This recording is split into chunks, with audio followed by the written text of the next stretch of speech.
प्रश्न नंबर 101 है, मानव मस्तिष्क के बारे में निम्नलिखित कथनों पर विचार कीजिए। 1. मस्तिष्क हृदय गति को नियंत्रित रखने के लिए उत्तरदायी है। 2. यह शरीर के संतुलन के लिए उत्तरदायी है। तो इसमें दोनों सही हैं और ऑप्शन सी इसका सही जवाब है। क्वेश्चन नंबर 102 है, निम्नलिखित में से कौन सा एक सही सुमेलित नहीं है। तो ये विवादित प्रश्न था, इसको हम यहाँ पर स्किप कर रहे हैं। अगला प्रश्न है 103, निम्नलिखित में से कौन सा पदार्थ वृक्ष से प्राप्त किया जाता है। तो सही उत्तर है हींग, ऑप्शन ए। अगला प्रश्न है, भारतीय संविधान का कौन सा अनुच्छेद केंद्रीय सतर्कता आयोग का वर्णन करता है। तो इनमें से कोई नहीं, उपयुक्त में कोई नहीं, ऑप्शन डी सही है। नीचे दो कथन दिए गए हैं, जिनमें से एक को कथन ए तथा दूसरे को कारण आर कहा गया है। कथन ए, सुक्रोज की अपेक्षा प्रतीप शर्करा अधिक मधुर होती है। कारण है आर, प्रतीप शर्करा को सुक्रोज के जल अपघटन से प्राप्त किया जाता है। तो इसमें बी सही ऑप्शन है, यानी ए और आर दोनों सही हैं, परंतु आर ए की सही व्याख्या नहीं करता है। अगला प्रश्न है, राष्ट्रीय महिला आयोग के निम्नलिखित अध्यक्षों पर विचार कीजिए। जयंती पटनायक, ममता शर्मा, तीसरा डॉक्टर गिरिजा व्यास, चौथा डॉक्टर पूर्णिमा अडवाणी। तो सबसे पहले इसमें है जयंती पटनायक और इसके बाद हैं डॉक्टर पूर्णिमा अडवाणी, फिर डॉक्टर गिरिजा व्यास हैं और इसके बाद है ममता शर्मा। तो इस तरह डी ऑप्शन इसका सही जवाब है।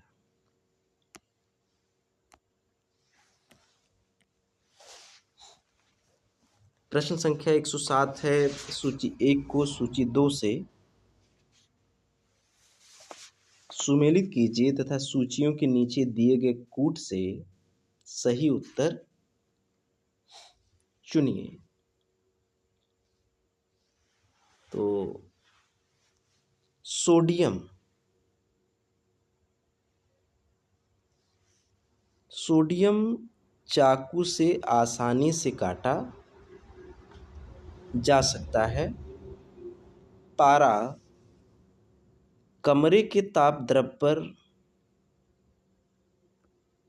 इसका 2 सही हो जाएगा। चांदी, ये विद्युत का अच्छा सुचालक है। सीसा ऊष्मा का कुचालक है। तरह सी ऑप्शन इसका सही है।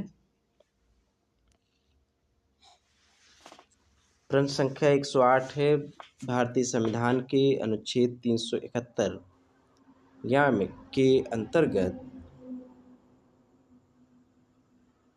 देश के किस क्षेत्र को विशेष स्थिति प्रदान की गई है।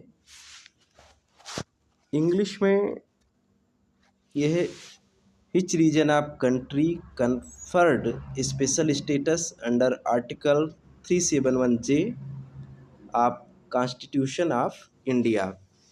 तो इसका सही जवाब है ऑप्शन बी, कर्नाटक और हैदराबाद। अगला प्रश्न है, निम्नलिखित में से कौन सा कृत्रिम पदार्थ नहीं है। तो फाइब्रान ब्राइन कृत्रिम पदार्थ नहीं है, ऑप्शन ए सही है।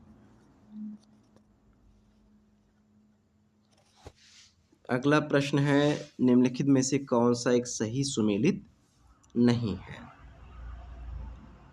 मूल कर्तव्य भाग 4 का में है, राज्य भाग 6 में है, भारत का महान्यायवादी भाग 8 में है।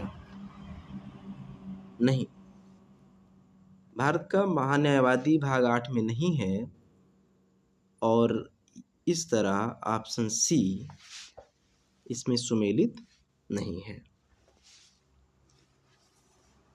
सूची 1 को सूची 2 से सुमेलित कीजिए तथा सूचियों के नीचे दिए गए कूट से सही उत्तर चुनिए। नीला थोथा एक कवक नासी है। इयोसीन लाल स्याही है। सिल्वर आयोडाइड कृत्रिम वर्षा में अनुप्रयोग इसका होता है। जिंक फास्फाइड एक कृंतकनाशी है। इस तरह सी ऑप्शन इसका सही है।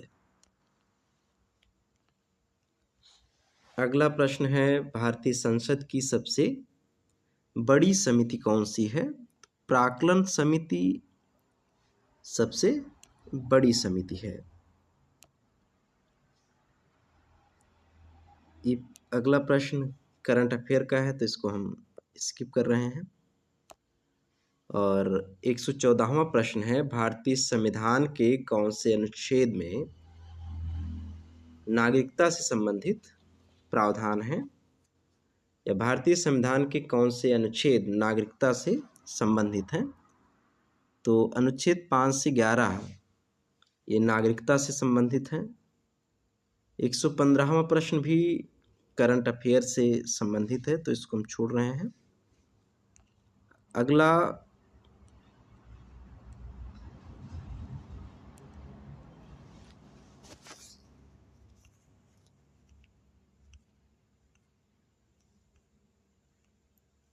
प्रश्न है, प्रश्न संख्या 116।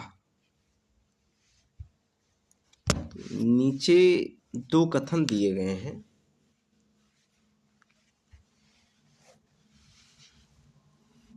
जिनमें से एक को कथन ए तथा दूसरे को कारण आर कहा गया है।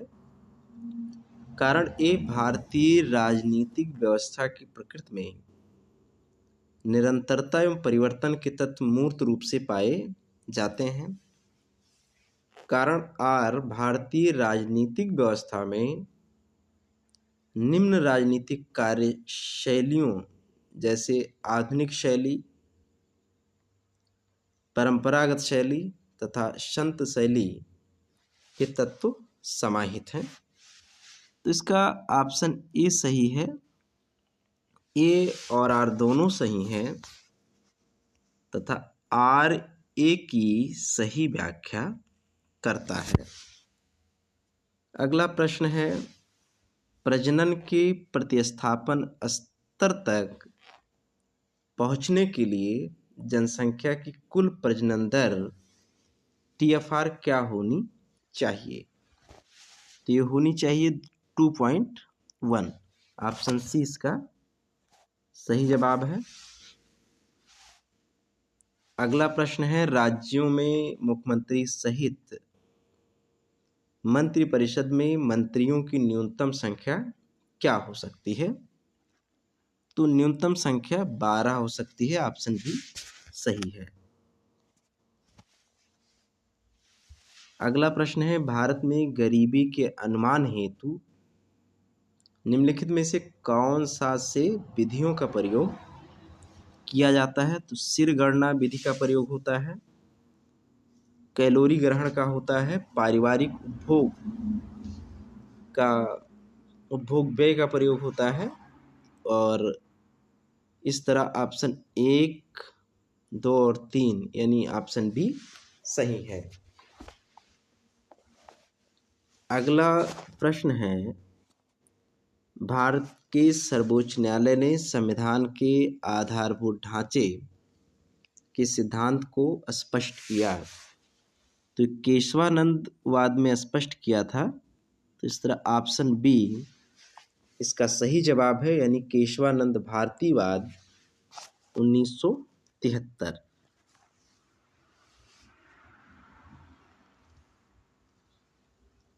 प्रश्न संख्या 121 है, आयुष्मान भारत योजना के संदर्भ में निम्नलिखित में से कौन सा से कथन सत्य है?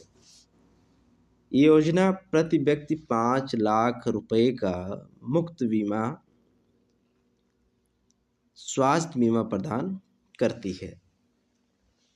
दूसरा, इस योजना में होने वाले व्यय में केंद्र और राज्य की भागीदारी 60:40 के अनुपात में होती है। तो इसमें सिर्फ 2 सही है, क्योंकि इस योजना के तहत प्रति व्यक्ति नहीं बल्कि पूरे परिवार को 5 लाख रुपए मुफ्त स्वास्थ्य बीमा प्रदान किया जाता है।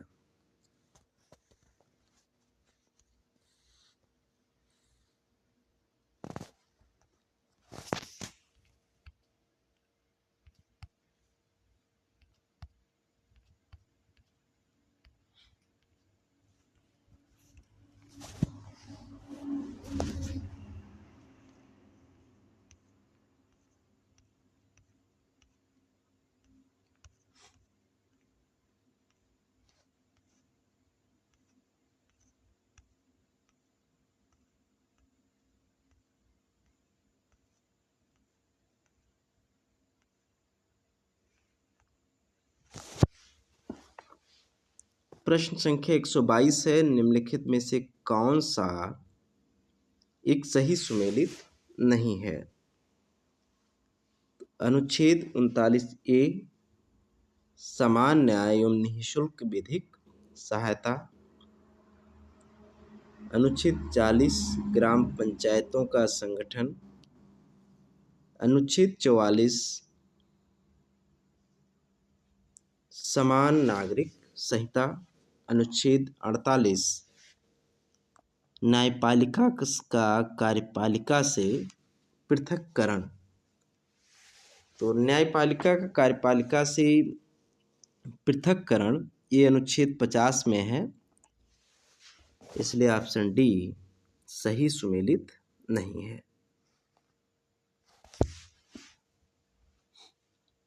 अगला प्रश्न है, पोषकीय पर्यटन का मुख्य उद्देश्य है। तो इसका मुख्य उद्देश्य है सांस्कृतिक अखंडता और पारिस्थितिक प्रक्रियाओं को बनाए रखते हुए पर्यटन और पर्यावरण प्रबंधन करना।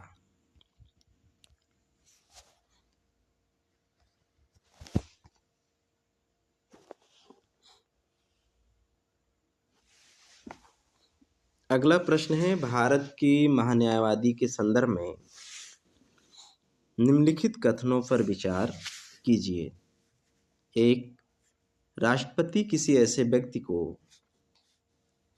नियुक्त करेगा जो उच्चतम न्यायालय के न्यायाधीश के रूप में नियुक्ति के लिए अर्ह होगा।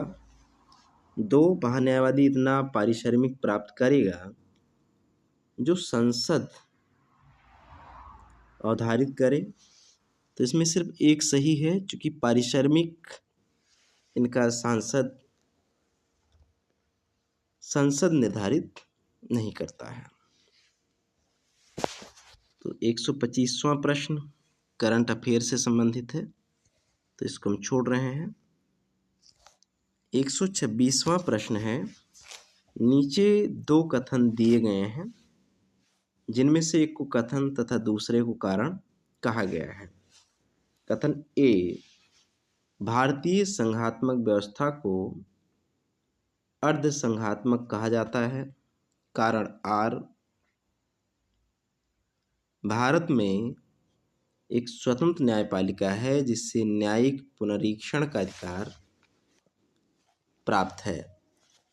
तो इसका ऑप्शन बी सही है। ए और आर दोनों सही हैं, किंतु आर ए की सही व्याख्या नहीं करता है। प्रश्न संख्या 127, ये भी करंट अफेयर से का प्रश्न है, इसलिए हम इसको भी स्किप कर रहे हैं। 128वां प्रश्न है, निम्नलिखित में से किस पर गतिरोध दूर करने हेतु लोकसभा और राज्यसभा की संयुक्त बैठक हो सकती है? तो ऑप्शन ए सही है, सामान्य विधेयक।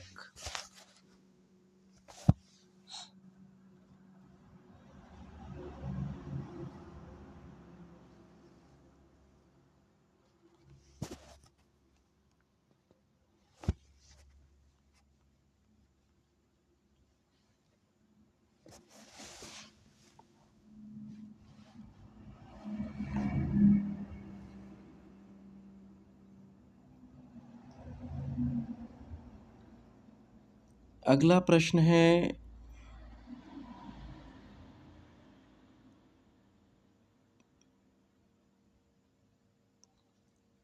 प्रश्न संख्या 129, मानव गरीबी सूचकांक की अवधारणा मानव विकास रिपोर्ट 1997 में प्रस्तुत की गई, लेकिन मानव विकास रिपोर्ट ने इसे बहुआयामी गरीबी सूचकांक द्वारा निम्नलिखित में से किस वर्ष प्रतिस्थापित किया?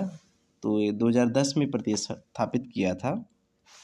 ऑप्शन सी सही जवाब है इसका। 130वां प्रश्न करंट अफेयर से जुड़ा हुआ था, तो इसको स्किप कर रहे हैं।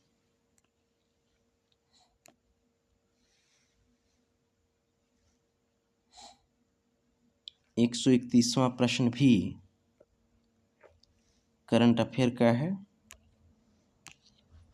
अगला प्रश्न है 132, सूची 1 को सूची 2 से सुमेलित कीजिए तथा सूचियों के नीचे दिए गए कूट से सही उत्तर चुनिए। अनुच्छेद 61, तो अनुच्छेद 61 में राष्ट्रपति पर महाभियोग का प्रावधान है। अनुच्छेद 67 ख में उपराष्ट्रपति को हटाने का प्रावधान है। अनुच्छेद 94 में स्पीकर को हटाने का प्रावधान है, जबकि अनुच्छेद 90 में राज्यसभा के उपसभापति को हटाने का प्रावधान है।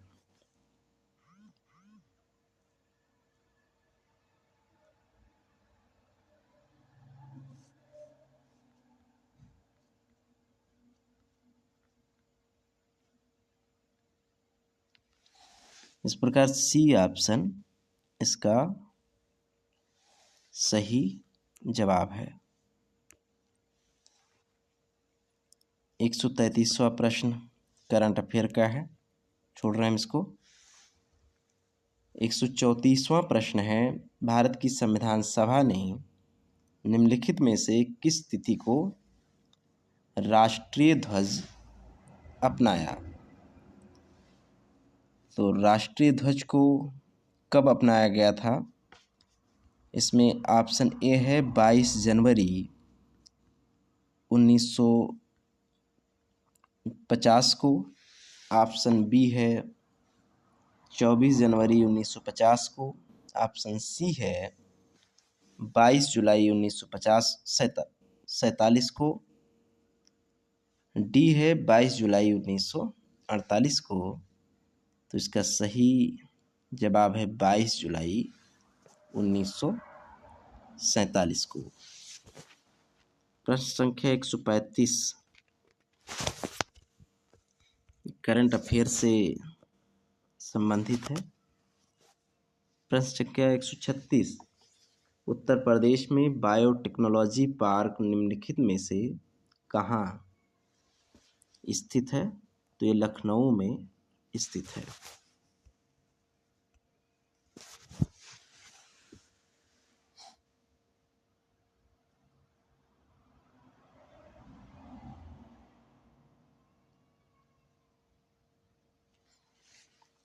प्रश्न संख्या 137, इसमें भी विवाद था तो इसको हम स्किप कर रहे हैं। प्रश्न संख्या 138 है, विकास अन्वेषण और मूल्यांकन कार्यालय जो दीर्घकालिक नीति का अन्वेषण करता है निम्नलिखित में से किस कार्यालय के अंतर्गत आता है? तो ये नीति आयोग के अंतर्गत आता है। निम्नलिखित में से कौन सा एक प्राकृतिक रूप से वायुमंडल में पाई जाने वाली ग्रीन हाउस गैस नहीं है? तो नाइट्रोजन ऑक्साइड प्राकृतिक रूप से वायुमंडल में पाई जाने वाली ग्रीन हाउस गैस नहीं है। प्रश्न संख्या 140,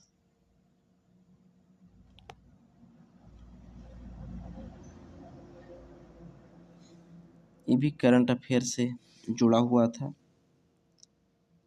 और 141 ये भी करंट अफेयर से जुड़ा हुआ था। तो प्रश्न संख्या 142 पर बात करते हैं। सामान्यतया पर्यावरण को निम्न प्रकार से वर्गीकृत किया जा सकता है, निम्नलिखित में से कौन सा एक इस वर्गीकरण का अंश नहीं है? तो परिचालन पर्यावरण इसका अंश नहीं है।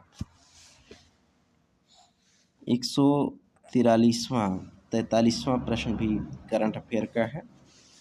144वां प्रश्न है, पारिस्थितिकी संक्रमण अवधारणा का सर्वप्रथम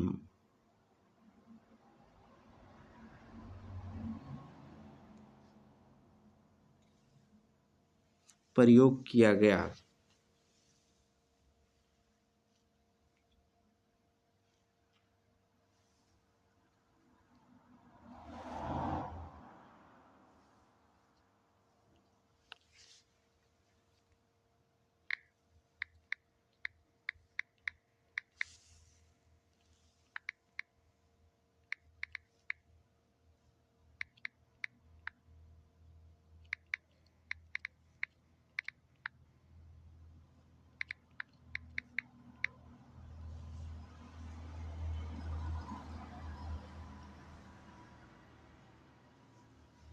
तो इसमें पहला ऑप्शन है यर्टन द्वारा,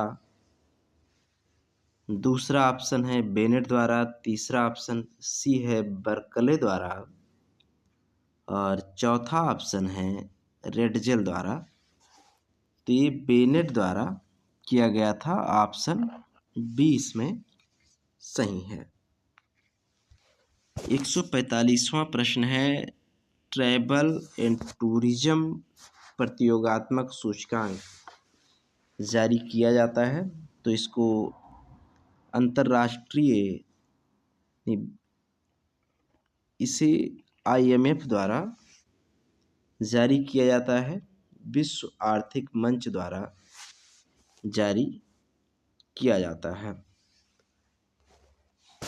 146वां प्रश्न है, निम्नलिखित में से कौन सा वैश्विक ताप वृद्धि ग्लोबल वार्मिंग का प्रभाव है? समुद्र जल तल का बढ़ना, बी हिमनदी का पिघलना, सी तीसरा बीमारियों का फैलना, चौथा प्रवाल भित्ति का विरंजन।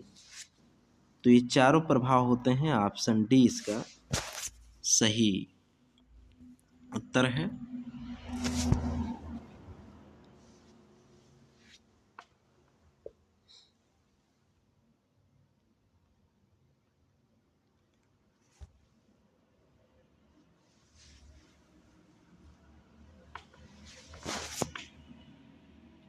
अगला प्रश्न है, निम्नलिखित घटनाओं को कालानुक्रमिक क्रम में व्यवस्थित कीजिए तथा नीचे दिए गए कूट से सही उत्तर चुनिए। तो इसका सही उत्तर है ऑप्शन ए। सबसे पहले रियो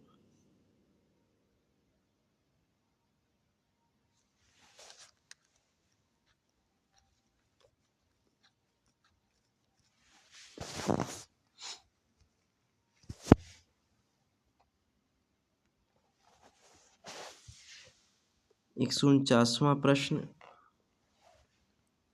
करंट अफेयर से जुड़ा है और 150वां प्रश्न है, राष्ट्रीय चंबल अभयारण्य निम्नलिखित में से किस राज्य का हिस्सा नहीं है? तो हरियाणा राज्य का हिस्सा नहीं है।